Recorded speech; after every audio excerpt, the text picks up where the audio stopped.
Alléluia. Voilà, je vous invite à prendre place. Bonjour à toutes et à tous, comment allez-vous? Vous allez bien? Alors comme j'ai l'habitude de le dire, est-ce que tu es prêt pour la parole de Dieu? On y va? Vous êtes concentrés? Alors c'est parti. Il y a quelques années de cela, j'avais à peu près 7-8 ans. J'aimais aller à l'église, pas forcément que pour les bonnes raisons, je n'étais pas encore des nouveaux, mais j'aimais rencontrer mes copains.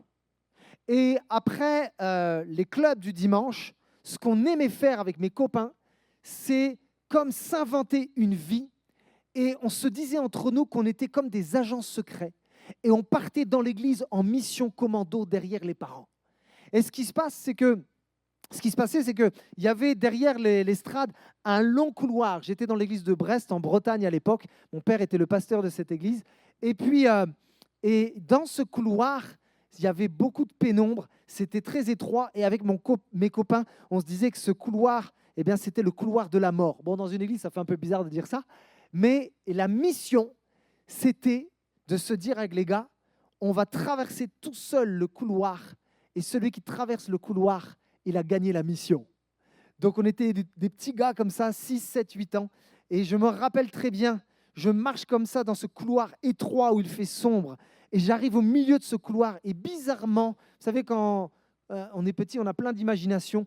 Je m'imagine toutes sortes de trucs, que quelqu'un va apparaître ou va me choper. Et là, il y a toujours un copain qui a cette fâcheuse tendance à vouloir te faire peur et qui imite le cri d'un monstre et qui fait « Bah !» Et moi, je partais comme ça. Ah ! Et je retournais en arrière et je n'avais pas réussi à remporter cette mission. Waouh! Et vous savez, il y a des moments dans notre vie où on fera face à ce fameux couloir. C'est un couloir qui est sombre, qui est étroit. Tu n'as pas beaucoup de visibilité lorsque tu regardes devant. Ce couloir peut faire penser à des situations où finalement tu ne contrôles pas. Ce sont des situations où même tu te sentiras menacé. Par exemple, tu peux être menacé dans ta carrière professionnelle à cause de certains licenciements, problèmes économiques. Tu peux être menacé aussi dans tes relations dans ton mariage avec ton mari ou ta femme, tes relations avec tes propres enfants ou des gens que tu apprécies ou avec tes collègues de travail. Tu peux être également menacé en tant qu'enfant de Dieu. Tu sais dans quoi? Dans ta foi. Dans ta foi. Et toutes ces menaces viennent parfois se rapprocher de nous. Et vous savez ce que ça fait? Ça nous paralyse. Et quand on est paralysé par la peur, on fait du surplace. On n'avance plus. Et j'aimerais vous dire ceci, je vais vous faire revenir avec moi quand j'étais petit, des années en arrière. Sauf qu'au bout de ce couloir, vous savez ce qu'il y avait? Au bout de ce couloir, il y avait des portes battantes en fait, qui donnaient accès à une issue. Et lorsque on ouvrait ces portes battantes, il y avait une grande salle, une pièce qui était lumineuse. Et quand on poussait les portes battantes avec les copains et qu'on arrivait dans cette salle, il y avait comme un soupir, un cri de soulagement. Ah, on a passé le couloir de la mort, on est sains et saufs les gars. Voyez-vous, ce que je veux vous dire par là, c'est qu'il y a des dimensions que nous ne pourrons jamais connaître si nous n'acceptons pas de passer par le chemin de l'abandon et de la confiance en Dieu. Alors, je voudrais encourager quelqu'un qui peut-être dans ce couloir sombre et étroit, sache qu'il y a au bout de ce couloir une issue. Cette issue, c'est Jésus-Christ. Alléluia. Et j'aimerais te dire aussi, toi qui te sembles bloqué, tu es comme à l'arrêt, tu es comme même découragé parce que tu dis, c'est quand je vais sortir de ce couloir? J'aimerais te dire que ce couloir n'est pas une punition, mais il est comme un moyen que Dieu utilise pour ta progression. Alléluia. Voyez-vous, on voit plein d'histoires dans la Bible qui montrent que certaines personnes, ou même le peuple d'Israël, a dû passer par un couloir qui n'était pas forcément lumineux toujours. C'était un couloir où il y avait des peurs, il y avait de l'opposition. Parce qu'avant de rentrer en Canaan, le peuple d'Israël est passé par le... vous êtes timorés là. Par le désert. On travaille ensemble, les amis. Avant que David soit le roi d'une nation, il a fallu qu'il se cache de son beau-père pour ne pas être tué. Et avant de vaincre la mort et le péché, qu'est-ce que Jésus a dû faire? Jésus a dû passer par la croix. Ouais. C'est-à-dire que dans ces trois exemples, il y a quelque chose, il y a un mot en commun. Vous savez quel est ce mot? C'est le mot intimidation. Regarde, les Hébreux ont été intimidés dans le désert par des peuples qui voulaient les terrasser. Maintenant, lorsque tu regardes à David, il a dû faire face à l'intimidation de son beau-père Saül pendant des années. Et troisièmement, lorsque Jésus était dans le jardin de Gethsémané, avant d'aller à la croix, les ténèbres sont venues pour essayer de le déstabiliser, pour l'intimider. Mais j'aimerais dire à quelqu'un, malgré ces pressions, malgré les intimidations que tu es en train de vivre, je voudrais te dire qu'à la fin, Dieu gagne toujours et que même si tu es dans ce couloir sombre, Dieu a toujours un plan et la bonne nouvelle, c'est que son plan est parfait, que quelqu'un dise Amen. Le titre de mon message, je l'ai intitulé « Avancer malgré l'intimidation ». La définition de l'intimidation, c'est action d'intimider, menace, pression. Le mot intimider veut dire inspirer de la crainte, faire perdre son assurance, remplir de gêne et de timidité. J'aimerais vous parler d'un homme dans la parole de Dieu, et ça se trouve dans l'Ancien Testament, dans le livre de rois et des rois, et vous racontez son histoire parce que cet homme a fait face à de grandes intimidations. C'est un roi, on est dans le livre des rois. Des rois, il y en a eu beaucoup, mais c'est un bon roi. Vous vous rappelez du roi Ézéchias? Ça vous parle?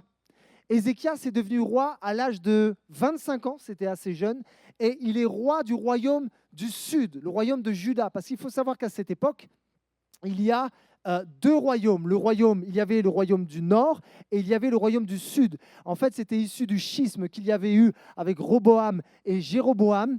Le royaume du nord comprend 10 tribus d'Israël et le royaume du sud comprend 2 tribus, celle de Benjamin et celle de Juda. Et donc, Ézéchias, c'est le roi de la partie sud à Israël. Et il fait partie des rares rois qui ont été justes et intègres. D'ailleurs, la Bible dira qu'il fit ce que l'Éternel considère comme juste. Mais vous savez, Ézéchias n'a pas été élevé par un papa qui était forcément sanctifié. Le papa d'Ézéchias s'appelait Akaz. Et Akaz était un idolâtre. Il adorait les idoles. Il faisait toutes sortes de choses qui étaient mal aux yeux de l'Éternel. Mais voyez-vous, quand on regarde cette histoire, parce que Ézéchias, ce qu'il a fait, c'est que toutes les statues que son père avait mis en place, il a été dans les hauts lieux, là où il y avait de l'idolâtrie, il a pris les idoles et il les a cassées. Il a même pris, ça c'est assez intéressant, le serpent d'airain. Vous vous rappelez de cette histoire dans le désert avec le serpent d'airain? Eh bien, les Hébreux avaient gardé pendant des siècles le serpent d'airain. C'est marqué dans 2 Rois 18, vous pourrez le relire, et ils l'adoraient. Ils en avaient fait en fait un instrument d'idolâtrie et ils se prosternaient devant le serpent d'airain qui symbolise aussi la croix. Et Ézéchias a pris ce serpent d'airain parce qu'il a estimé que ce serpent d'airain n'était pas digne de gloire. Seul l'Éternel était digne de gloire. Et la Bible dit qu'il a pris le serpent d'airain et qu'il l'a brisé. J'aimerais te dire ceci. Et voici ce que l'histoire veut nous dire. Dieu a le pouvoir de briser les cycles générationnels. Mais tu as ta part à faire. Ézéchias s'est dit, ok, mon père adorait des idoles, mais ce n'est pas parce que c'était un idolâtre que moi je serai un idolâtre. Moi je vais adorer l'Éternel. Je vais briser les cycles générationnels. C'est ce que Ézéchias a fait. J'aimerais te dire, toi qui es né peut-être dans un foyer où ce n'était pas simple, peut-être avec un père alcoolique, peut-être avec une mère qui avait des pensées suicidaires, si tu as accepté Jésus comme ton Seigneur et ton Sauveur, laisse-moi te dire, tu as l'ADN divin en toi. Et si tu as l'ADN divin en toi, ton père peut-être était colérique, mais en Jésus, tu peux devenir doux. Peut-être qu'il y avait de l'alcoolisme de génération en génération dans ta famille, mais en Jésus, tu peux devenir sobre. Peut-être qu'il y avait un esprit de mensonge ou de manipulation dans ta famille, mais en Jésus, tu peux marcher libre dans la vérité. Alléluia. Et lorsque tu te positionnes pour Dieu, parce que Ézéchias a pris position en disant « Non, je ne reproduirai pas ces cycles négatifs dans ma famille de génération en génération, je vais adorer l'Éternel. » Et du coup, il s'est positionné. Mais quand tu te positionnes, il y en a un qui n'est pas content. Parce qu'il y a un monde spirituel. Et le monde spirituel, on ne plaisante pas avec. On ne combat pas l'ennemi la fleur au fusil, avec une épée en plastique. Alors parfois, Satan va essayer de nous intimider parce qu'il n'est pas content, parce qu'il voit que tu commences à être dangereux. Et il va essayer d'éteindre ton feu par toutes sortes de stratégies. Et c'est ce que l'ennemi va essayer de faire avec le roi Ézéchias qui s'était positionné. Alors j'aimerais t'emmener dans mon premier point. Et l'ennemi va utiliser une première stratégie pour te déstabiliser. Il va utiliser une pression. Il va exercer sur toi une pression. Alors j'aimerais juste poser le contexte et vous expliquer que en 722 avant Jésus-Christ, le royaume du Nord va tomber entre les mains des Assyriens.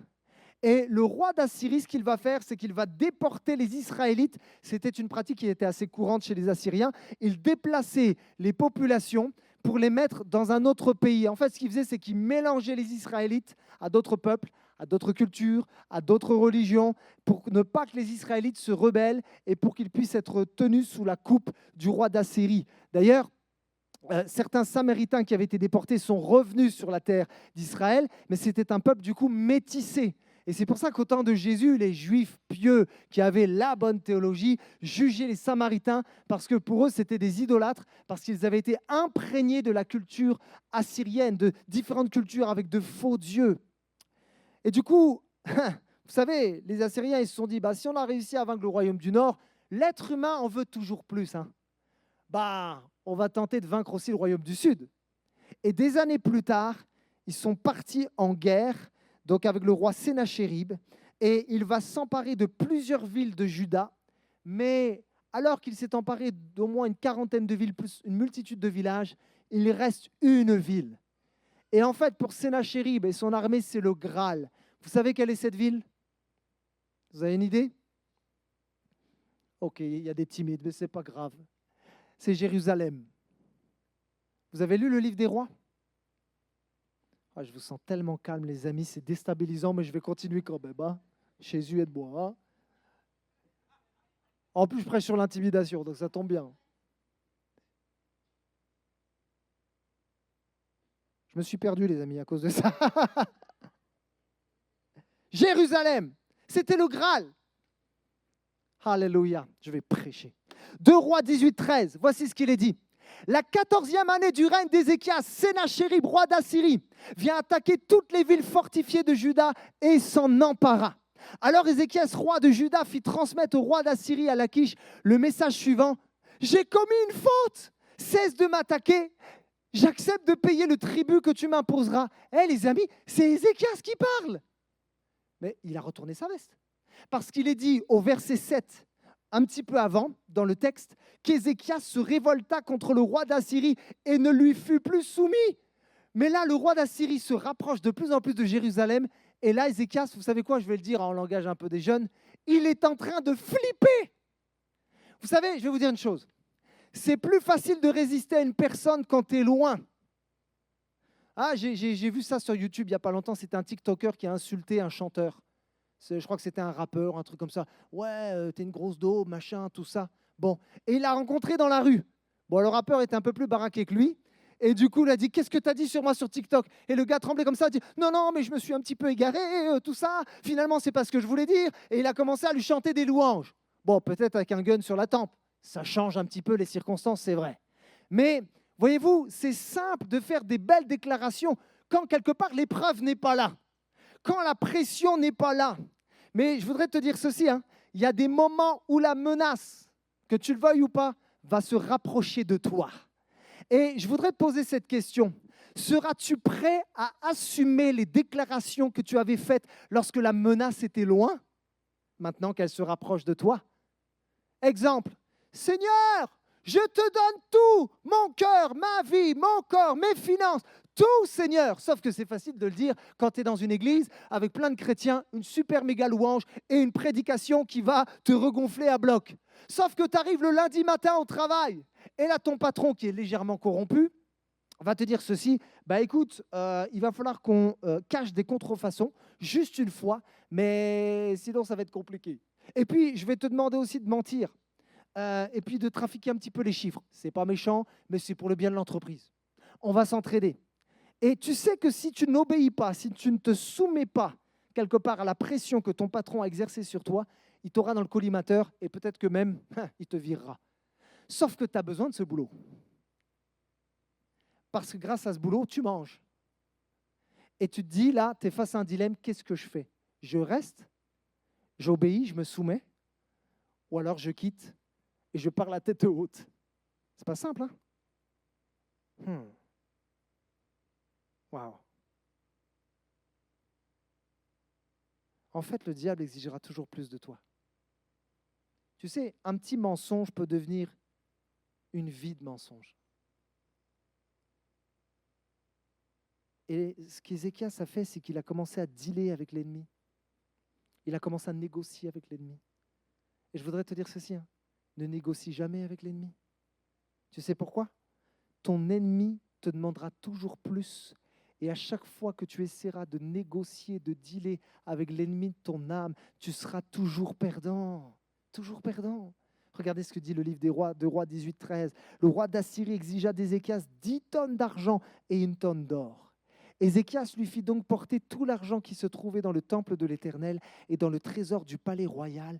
Il dut même arracher les plaques d'or dont il avait fait revêtir les portes et les linteaux du temple de l'Éternel pour les donner au roi d'Assyrie. Mais c'est grave ce qui est en train de se passer, les amis.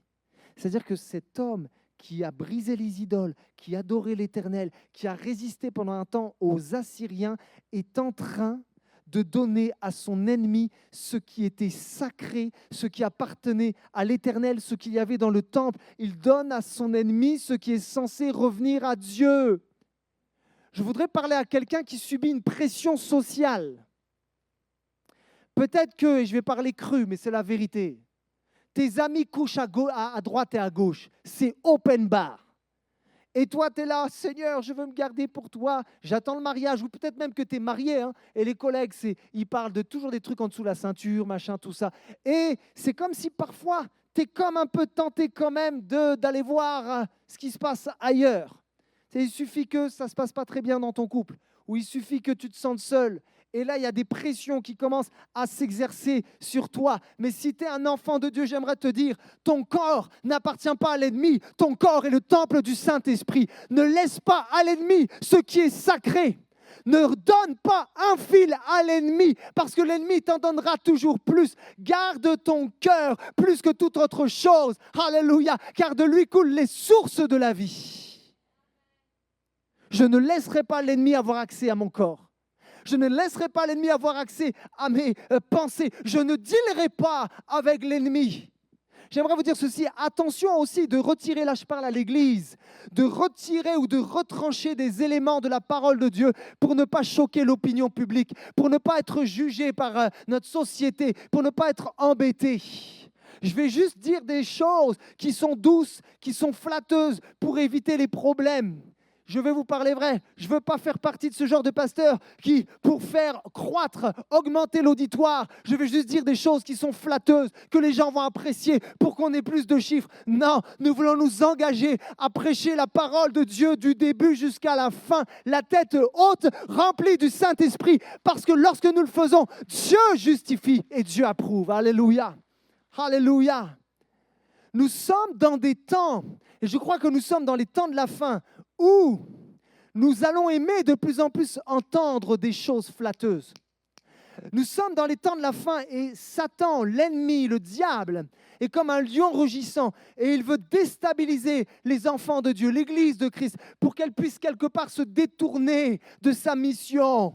Et Paul va parler à son fils spirituel dans la foi, Timothée, et il va lui dire, prends garde, parce que dans les derniers temps, les gens, il y aura toute une génération qui aura faim et soif d'entendre des choses qui vont juste flatter. Il dira, car le temps viendra où les gens ne voudront plus écouter le véritable enseignement. Mais ils suivront leurs propres désirs et s'entoureront d'une foule de maîtres qui leur diront ce qu'ils aiment entendre. Ils fermeront leurs oreilles à la vérité pour se tourner vers des légendes. Mais toi, et Dieu te parle à toi, mais toi, garde la tête froide en toutes circonstances, supporte les souffrances, travaille activement à la diffusion de la bonne nouvelle et remplis ton devoir de serviteur de Dieu. Le Seigneur te rappelle aujourd'hui, remplis ton devoir de disciple de Christ, remplis ton devoir de servante et de serviteur, parce que si tu le fais, l'Éternel marchera devant toi comme un feu dévorant. Alléluia. Alors la question que je voudrais te poser est celle-ci. Est-ce que tu es prêt à assumer ta foi malgré les pressions qui vont s'exercer sur toi. Je vais vous raconter une petite histoire. Il y a quelques années en arrière, j'étais en région parisienne, dans la ville de Mantes-la-Jolie. Et pas loin de notre église, il y avait un quartier qui s'appelait le Val-Fouré. Un immense quartier avec tellement de besoins. Et on partait avec un groupe d'évangélisation de notre église. Et moi, j'arrive comme ça, et puis je vois des jeunes au loin qui sont sous le porche. Et puis, je suis avec une petite jeune du groupe de jeunes. Et là, je prie, Seigneur, ta grâce, aide-nous. Et là, on s'approche des jeunes, puis ils nous regardent comme ça. Puis on leur parle de Dieu. Bon, il y a plusieurs qui étaient musulmans.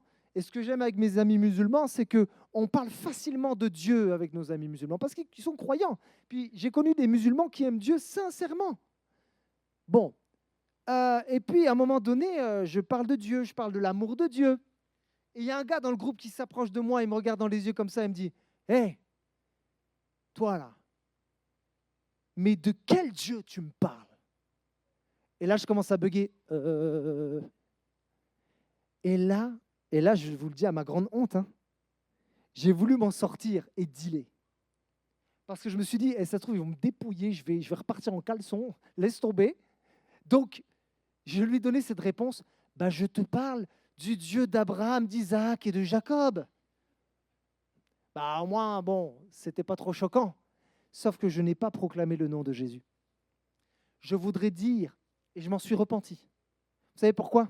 Si tu annonces l'évangile, annonce-le clairement, mon frère. Si tu annonces l'évangile, ma sœur, annonce-le clairement. Sois pas en train de dealer pour essayer de ne pas choquer. Oui, si nous n'acceptons pas Jésus, nous irons en enfer pour l'éternité. C'est la vérité. Et nous ne dealerons pas avec ça. Oui, Jésus est le Fils de Dieu et nous ne dealerons pas avec ça, que quelqu'un dise Amen. Oui, Jésus est le chemin, la vérité et la vie. Oui, le salaire du péché, c'est la mort. Mais le don gratuit de Dieu, c'est-à-dire Jésus qui est venu à la croix, est venu pour nous guérir et nous libérer. C'est ça l'évangile, mon ami. Ne deal pas avec ton ennemi qui essaie de te mettre la pression pour essayer de t'en sortir, pour ne pas choquer. Nous sommes appelés à être une génération en 2024 en France et en francophonie. Nous sommes appelés à ouvrir la bouche. Et je voudrais dire de la part de Dieu, peuple de Dieu, arrête de fermer la bouche. Commence à ouvrir la bouche dans ton milieu professionnel, à l'université, parce que Jésus revient bientôt. Il est question d'âmes qui vont se perdre pour l'éternité. Il est temps que l'Église se lève. Et arrête de se laisser avoir par les intimidations et les pressions de l'adversaire au nom de Jésus. Je me suis posé cette question, comment l'Esprit de Dieu pourra faire une œuvre si nous avons honte de Jésus? Et il n'y a pas un texte dans la Bible, et d'ailleurs ce texte, ceux qui ont eu honte de moi sur la terre, j'aurai honte d'eux dans le ciel. Seigneur, je ne veux vraiment pas que mon Seigneur ait honte de moi quand j'irai au ciel. Seigneur Jésus. Proverbe 29, 25, voici ce qu'il est dit. Celui qui a peur des autres est pris dans un piège, mais celui qui met sa confiance dans le Seigneur est en sécurité. En fait, ce que je veux dire par là, c'est que tu serviras celui que tu crains. Si tu crains les hommes, tu serviras les hommes. Si tu crains le diable, tu serviras le diable. Mais si tu crains Dieu, alors tu serviras l'Éternel des armées. Et Dieu sera ta force et il sera ta sécurité. Je voudrais parler à quelqu'un et te dire, arrête de dire oui à l'ennemi de ton âme. Parce qu'à chaque fois que tu essaieras de dealer avec lui, tu resteras bloqué, tu resteras comme emprisonné. Le plan de Dieu, ce n'est pas que tu restes bloqué ou esclave. Voyez-vous, le roi d'Assyrie, et la Bible le dit, a tenté d'enfermer Ézéchias comme un oiseau dans sa cage. Et il y a beaucoup trop, je trouve parfois, de personnes qui restent dans leur vie chrétienne bloquées comme un petit titi dans sa cage, vous vous rappelez ? Et ils restent bloqués parce que non, mais il y a le chat à l'extérieur, j'ai peur de me faire bouffer, je vais rester dans la cage. Le plan de Dieu n'est pas que tu sois dans une cage. Le plan de Dieu, c'est que tu prennes ton envol et que tu voles sur les hauteurs tel un aigle. Alléluia. Alors, j'aimerais te dire ceci. On ne peut avoir le oui de Dieu sans dire non à ceux qui nous éloignent de son cœur et de sa volonté. Alors, pour t'encourager, je voudrais te dire ceci à toi, qui subis des pressions. Peut-être que tu es dans la crainte, tu es dans le découragement en ce moment, mais sache que tu es et que tu seras en sécurité si tu fais de Dieu le number one dans ta vie. Amen. Alors Satan, lorsque tu te lèves, lorsque tu fais du ménage dans ta vie, lorsque tu te positionnes et que tu ne reproduis pas ce que peut-être ton père, ce que peut-être certains membres de ta famille faisaient, eh bien, il va se lever parce que tu commences à le déranger. Alors, premièrement, il va exercer une pression pour t'intimider. Mais si il voit que ça ne marche pas trop, il va essayer une deuxième stratégie. Satan, l'ennemi de ton âme, va te proposer également, et deuxièmement, une fausse paix. Voyez-vous, le roi Sénachérib va envoyer ses émissaires, 3 gars, du nom de Tartan, de Rabsaris et de Rabshaké. En fait, ce ne sont pas des prénoms, ce sont plutôt des titres militaires qui peuvent signifier général en chef, chef d'état-major ou chef des hauts fonctionnaires. Et Rabshaké va aller vers les collaborateurs du roi Ézéchias pour les intimider, mais aussi pour leur faire une proposition. Nous sommes dans 2 Rois 18, 28 et voici ce que Rabshaké déclara. Alors Rabshaké prit position et cria à pleine voix en hébreu, « Écoutez la parole du grand roi, du roi d'Assyrie. Voici ce que dit le roi, qu'Ézéchias ne vous trompe pas. En effet, il ne pourra pas vous délivrer de ma domination. Qu'Ézéchias ne vous amène pas à vous confier en l'Éternel en disant, l'Éternel nous délivrera et cette ville ne sera pas livrée entre les mains du roi d'Assyrie. N'écoutez pas Ézéchias, car voici ce que dit le roi d'Assyrie. Faites la paix avec moi. Sortez de la ville vers moi. Et chacun de vous mangera des fruits de sa vigne et de son figuier. Chacun boira de l'eau de sa citerne. Ensuite, je viendrai vous emmener dans un pays pareil au vôtre, dans un pays de blé. Et il fait du blabla. Hein. Franchement, c'est un vendeur de rêves.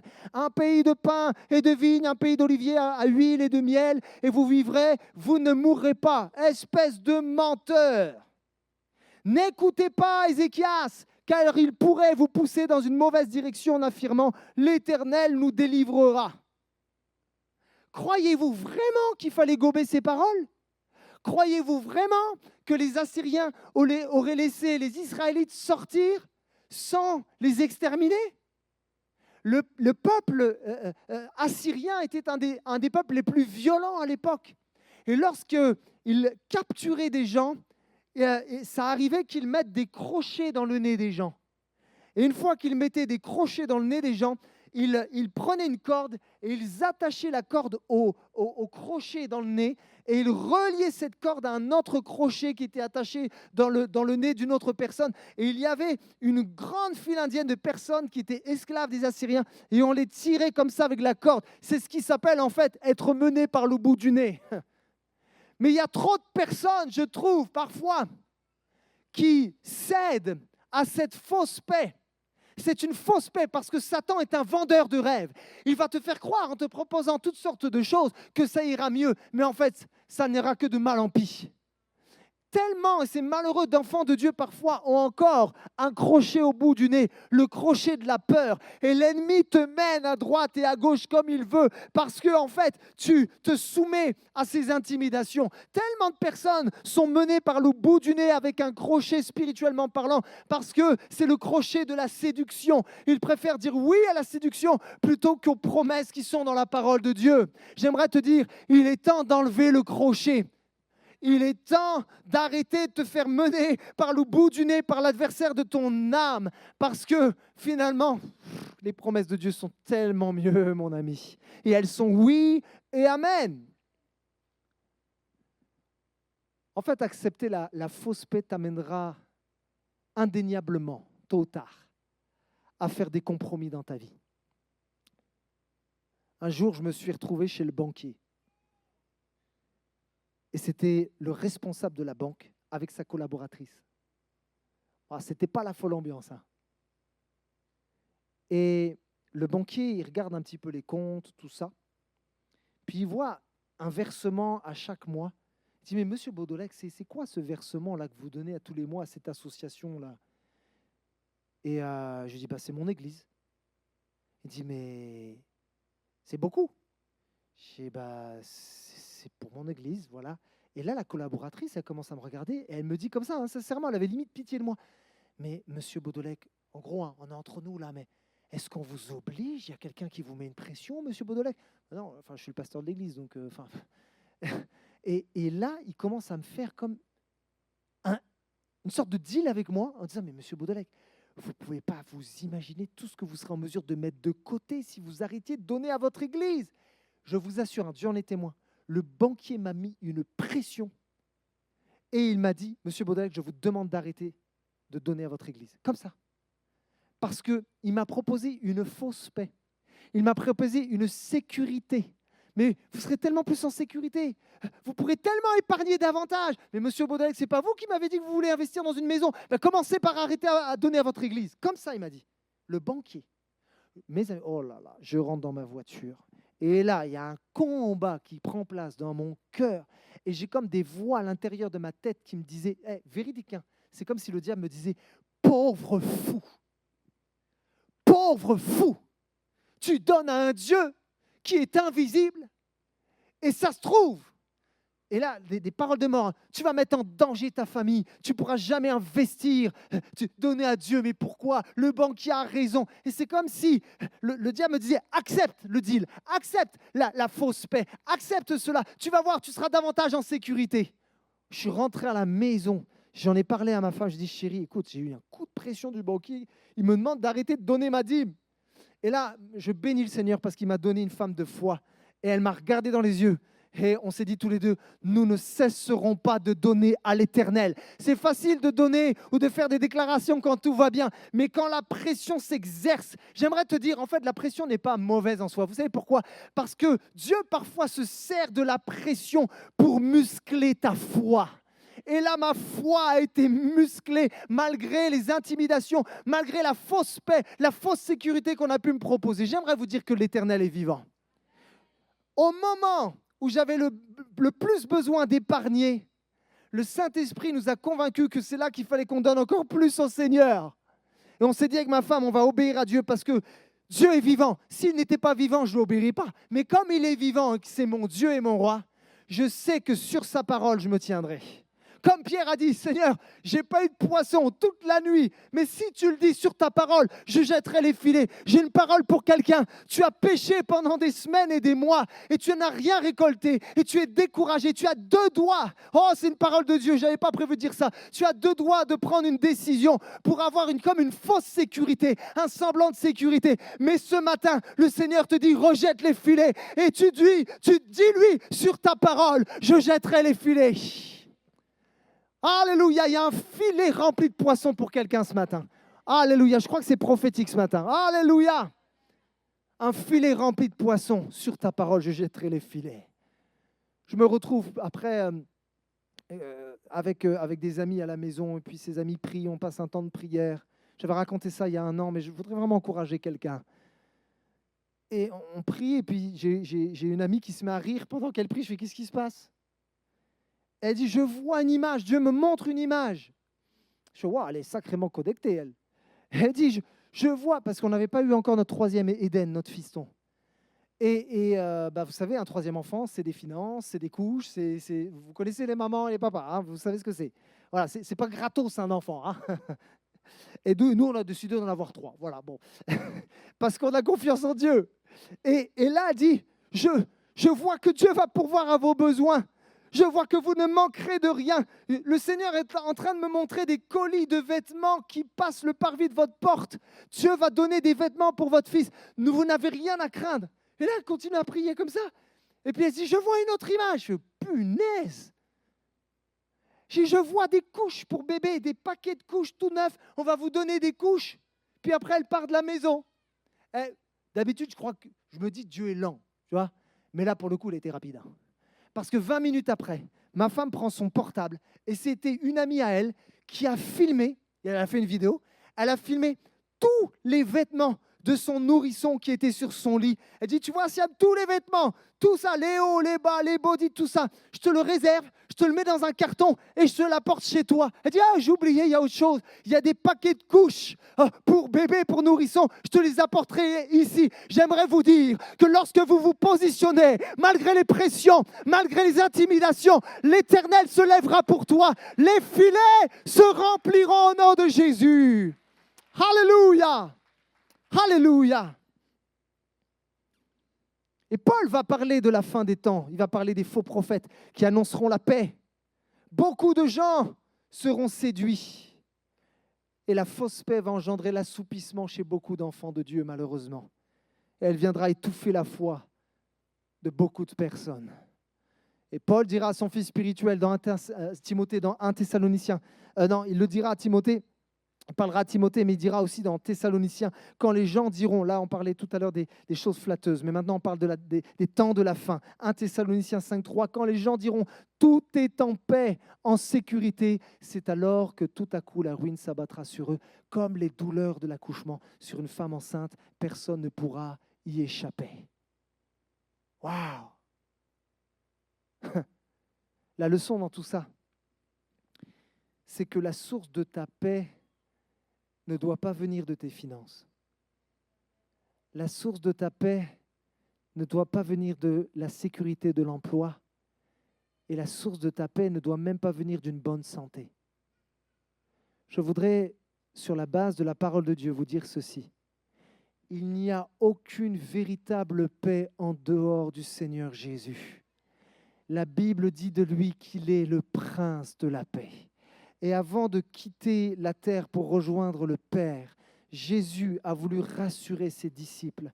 Et il va leur dire ceci dans l'évangile de Jean, chapitre 14 et au verset 27. « Je pars, mais je vous laisse ma paix. C'est ma paix que je vous donne. Je ne vous donne pas comme le monde la donne. C'est pourquoi ne soyez pas troublés et n'ayez aucune crainte en votre cœur. » J'aimerais dire à quelqu'un qui passe par le trouble, par le découragement, par l'intimidation, la paix de Dieu est encore disponible pour toi. Que quelqu'un dise Amen. Alléluia. Satan va utiliser différentes ruses. Il va utiliser la pression. Il va user également de séduction en te proposant une fausse paix. Et alors que tu subis toutes ces choses dans ce couloir, j'aimerais te dire ceci, c'est mon troisième et dernier point. Reste malgré tout ça focus. Reste focus. Rester focus, c'est une expression qui veut dire reste concentré. Focalise-toi sur la bonne chose. C'est être focalisé sur quelque chose. Et pour vous montrer l'importance du focus, de ne pas regarder à droite, à gauche, de ne pas s'éparpiller, pour rester dans le couloir, pour rester dans ta mission, j'aimerais juste qu'on lance une petite vidéo qui est très explicite par rapport au focus. Oh, elle se cache.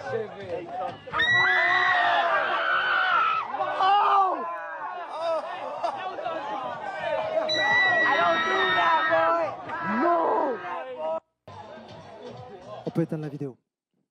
Reste focus. Chaque personne ici dans ce lieu, Dieu a une destinée pour vous et Dieu a un couloir pour toi. Et je voudrais vraiment te donner cette parole d'exhortation. Ne dévie pas de ton couloir. Continue de courir dans le couloir. Saisis le prix. Saisis Jésus-Christ. Garde les yeux fixés sur Jésus. Ne te tourne pas à droite. Ne te tourne pas à gauche. Ne te laisse pas perturber par ce que tu pourrais ressentir, par ce qu'on pourrait dire, par les menaces qu'on pourrait proférer sur ta vie. 2 Rois 18, 34. Rabshakeh continue de vociférer toutes sortes de choses à l'encontre d'Ézéchias et du peuple d'Israël.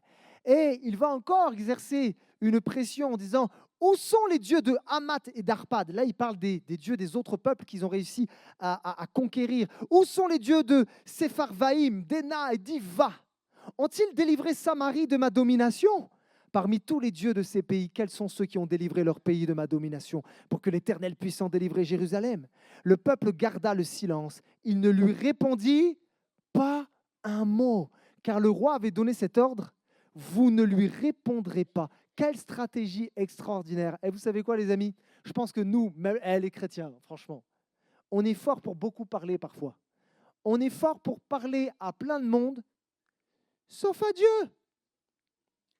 On va parler de nos problèmes, on va parler de ce qui nous frustre. Même sur Facebook, c'est incroyable. Des fois, je vois, il y en a, ils ont une sagesse extraordinaire où ils règlent leur compte en tant que chrétiens sur Facebook. Bon, je ferme la parenthèse. Et on va parler à tout le monde, sauf à Dieu, de nos soucis. Mais ça, c'est incroyable. On devrait apprendre à moins parler aux hommes et plus à parler à Dieu. D'ailleurs, il y a un texte dans la Bible qui dit que celui qui parle beaucoup ne manque pas de péché. Et j'aime bien, et je le dis souvent en prédication, que même le fou se fait passer pour un sage lorsqu'il ne parle pas. Waouh! Et le but de l'ennemi, c'est de vous détourner de votre mission, parce que sur cette terre, nous ne sommes que des pèlerins voyageurs. Hein. Un jour, on va rencontrer notre Créateur et notre Seigneur. N'oubliez pas que vous avez une mission sur cette terre. La mission sur cette terre, ce n'est pas juste de finir avec une belle retraite dorée, mon ami. Ta mission sur la terre, ce n'est pas juste d'avoir un beau job et de réussir dans ta carrière professionnelle. Une de tes missions, c'est de rayonner dans les ténèbres. Une de tes missions, c'est d'être le sel de la terre. Que quelqu'un dise Amen. Alléluia. Et le but de l'ennemi, c'est de détourner les enfants de Dieu de leur mission. Vous savez comment il va faire? Il va nous lancer des pics. Pouc.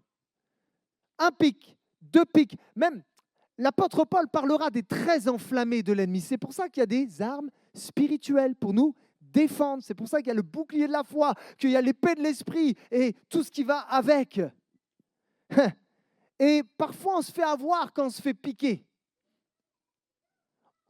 On se détourne à cause de la colère, à cause de tellement de choses. Et on peut même se disqualifier.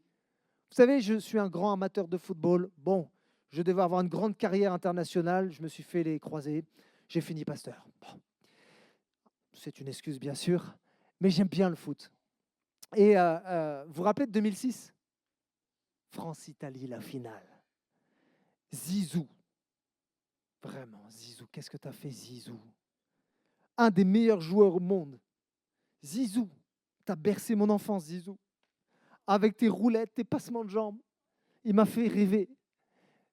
Et là, Zizou, il est en finale.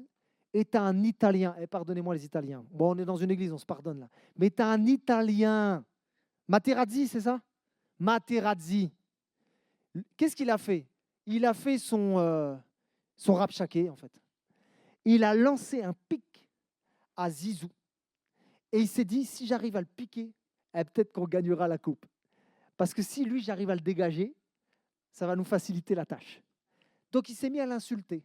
Et Zizou, au lieu de rester focus en se disant « on a une Coupe du Monde à gagner, il nous reste seulement quelques minutes, je ne me laisserai pas déstabiliser par la pression, l'intimidation ou les insultes, je vais rester focus, il y a un pays qui me regarde et on doit gagner cette coupe. » Non, Zizou, ce qu'il a fait, c'est qu'il a complètement craqué.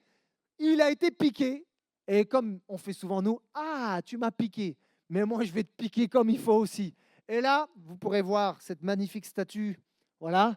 Zizou se met à mettre un coup de boule, fraternel bien sûr, à notre cher Italien Materazzi. Et qu'est-ce qui s'est passé? C'est que l'arbitre est venu voir Zidane. Il a sorti le carton rouge. Et en fait, qui a perdu dans l'histoire? Ouais, c'est la France. C'est Zizou. On était dégoûtés, quoi. Mais voyez-vous, quand tu ouvres ta bouche face au pic de l'adversaire, je vais te dire une chose, hein. Tu peux te disqualifier toi, mais tu peux en emporter d'autres avec toi. Parce que tu es appelé à être une source d'inspiration pour quelqu'un. Tu es appelé à être une bénédiction pour quelqu'un. Attends pas d'avoir 40 ou 50 ans. Hein. Toi qui es jeune, toi qui es un enfant de Dieu, toi qui es une personne âgée, toi qui es à la retraite, qu'importe en fait, tu es appelé à être une source d'inspiration. Tu es appelé à être un modèle pour quelqu'un. Tu es appelé à être une bénédiction pour quelqu'un, que quelqu'un dise Amen. Alors, ne parle pas avec l'ennemi, ça ne sert à rien, tu perds ton temps. Et Ézéchias a compris ce principe. Quand l'ennemi vocifère, quand l'ennemi vient m'intimider, je ne vais pas lui répondre parce que, en fait, je vais tomber aussi bas que lui. Non, Ézéchias ne va pas faire la guerre avec une armure. Non.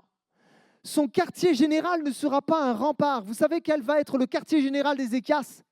Ça va être la maison de Dieu. Et il va utiliser en fait une arme spirituelle. Vous savez quelle est cette arme? C'est la prière. Parce que, en fait, les émissaires du roi Sénachérib vont donner une lettre au roi Ézéchias. Et c'est cette lettre de menace que justement Rabchaké avait proférée. Et Ézéchias va prendre cette lettre. Et au lieu de se plaindre et de se lamenter, Ézéchias prend la lettre. Il monte à la maison de l'Éternel et il va dérouler la lettre et il va la montrer à Dieu. On a tellement besoin d'avoir ce réflexe lorsque nous passons par des moments de découragement. Seigneur, oui, financièrement, en ce moment, c'est chaud. Mais au lieu de me lamenter ou essayer toutes sortes de combines qui pourraient même m'amener dans des travers, Seigneur, je te présente, tu vois ma fiche de paye ou tu vois peut-être mon patron qui veut me dégager. Je te présente cela, Seigneur. Tu vois mes enfants, Seigneur, mon fils qui est plongé dans la drogue, Seigneur. Satan n'arrête pas de dire, tu ne t'en sortiras jamais avec ton fils. Je te présente cela, Seigneur. Peut-être que ton mariage est bancal. Peut-être que Satan est en train de te dire, tu n'y arriveras jamais. L'issue, c'est le divorce. Tu peux présenter cela. Seigneur, tu vois ce que l'ennemi dit. Mais je crois, Seigneur, que tu vas intervenir. Que quelqu'un dise Amen. Alléluia. Et voici ce qu'il est dit dans 2 Rois 19. Maintenant, Éternel, c'est Ézéchias qui prie, qui présente cette requête au Seigneur. Délivre-nous de Sénachérib et que tous les royaumes de la terre reconnaissent que c'est toi seul, Éternel, qui es Dieu. Alors Isaïe, le prophète qui était un contemporain d'Ézéchias, Isaïe fit dire à Ézéchias, voici ce que dit l'Éternel, le Dieu d'Israël. J'ai entendu la prière que tu m'as adressée au sujet de Sanchérib, le roi d'Assyrie. J'aimerais dire à quelqu'un qui se tient sur ses genoux, quand tu pries avec foi, ta prière transperce les nuages sombres et épais pour monter jusqu'au trône de Dieu. Alléluia. Alléluia. Ne tombe pas dans ce piège où tu vas essayer de prendre tout en main. Parce que le manque de confiance en Dieu te fera dire, je vais me charger moi-même de la situation. Mais la confiance en Dieu te fera dire, je vais laisser Dieu se charger lui-même de la situation. Et la Bible dira, mets ta confiance en l'Éternel et il agira. Ah, je vous sens un peu plus avec moi, ça me fait du bien, les amis. Mets ta confiance en l'Éternel et il agira. Et alors que Ézéchias s'est adressé à l'Éternel et qu'il a placé sa confiance en lui, voici ce que le texte dira un petit peu plus loin dans le livre des rois. Et c'est Isaïe le prophète qui va parler. C'est pourquoi, voici ce que dit l'Éternel à l'intention du roi d'Assyrie. Il n'entrera pas dans cette ville. Il n'y tirera pas de flèche. Il ne lui opposera pas de bouclier et ne construira pas de retranchement contre elle. Il repartira par le chemin qu'il a pris à l'aller. Il n'entrera pas dans cette ville, déclare l'Éternel. Je veux déclarer sur ta vie que l'ennemi ne rentrera pas dans ta maison. L'ennemi ne réussira pas à détruire ton couple ou ton mariage. L'ennemi ne détruira pas tes enfants. L'ennemi ne détruira pas ta destinée. Dans le nom de Jésus, je le dis. Alléluia. Alléluia.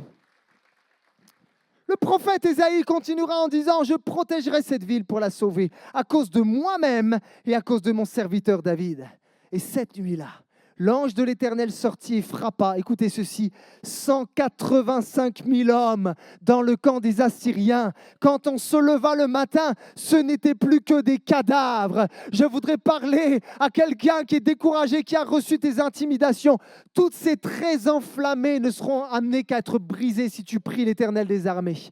Alléluia. Parfois, on s'agite tellement, mais en t'agitant, en fait, tu te mets dans des situations compliquées. Mais la Bible dit, c'est dans le calme et la confiance que sera votre force. En une nuit, parce qu'un homme a prié par la foi, 185 000 hommes ont été terrassés. Oui, Dieu n'a pas dit son dernier mot sur ta situation. Alors que j'appelle le groupe de louanges à venir parce que j'ai terminé, n'oublie pas ceci.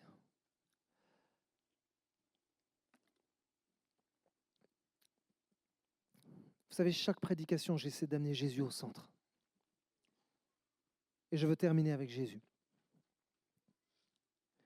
N'oublie pas, toi qui vis des intimidations, que en fait, la victoire, elle est déjà actée. C'est juste un positionnement de foi que tu dois avoir. Parce qu'il y a 2000 ans de cela, Jésus, le Fils de Dieu, est venu sur cette terre. Il est rentré en confrontation directe avec les puissances des ténèbres, avec le royaume des ténèbres. Et alors que les gens étaient dans la maladie, alors que les gens étaient, pour certains, démonisés, certains étaient brisés par la vie, oppressés, Jésus est venu. Et nous voyons des histoires, comme cette femme à la perte de sang qui a été guérie, comme ce lépreux qui est venu à Jésus et qui a été rendu pur.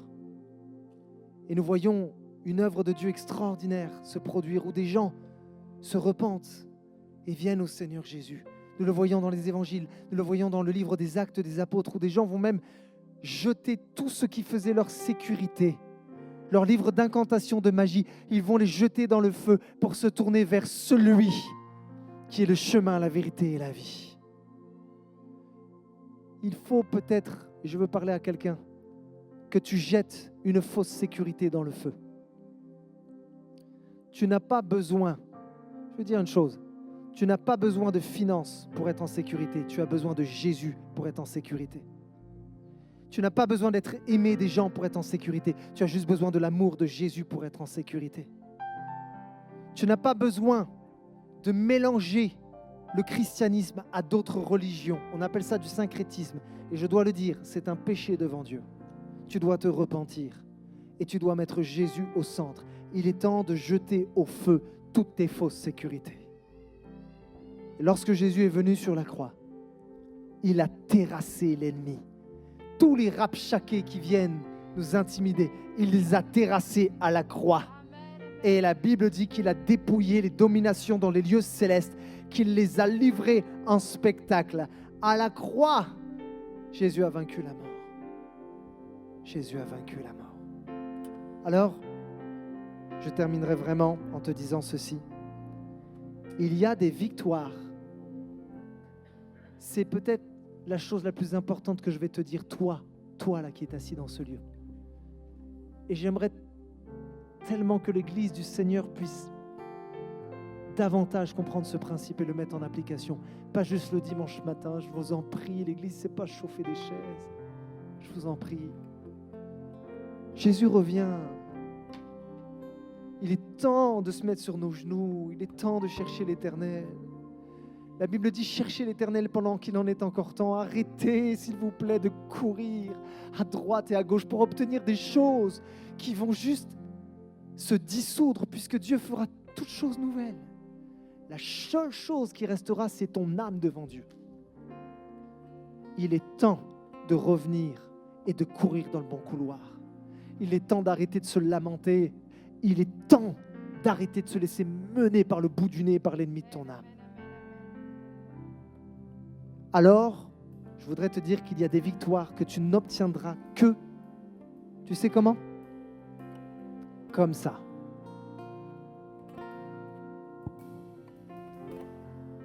Ton mariage sera restauré comme ça.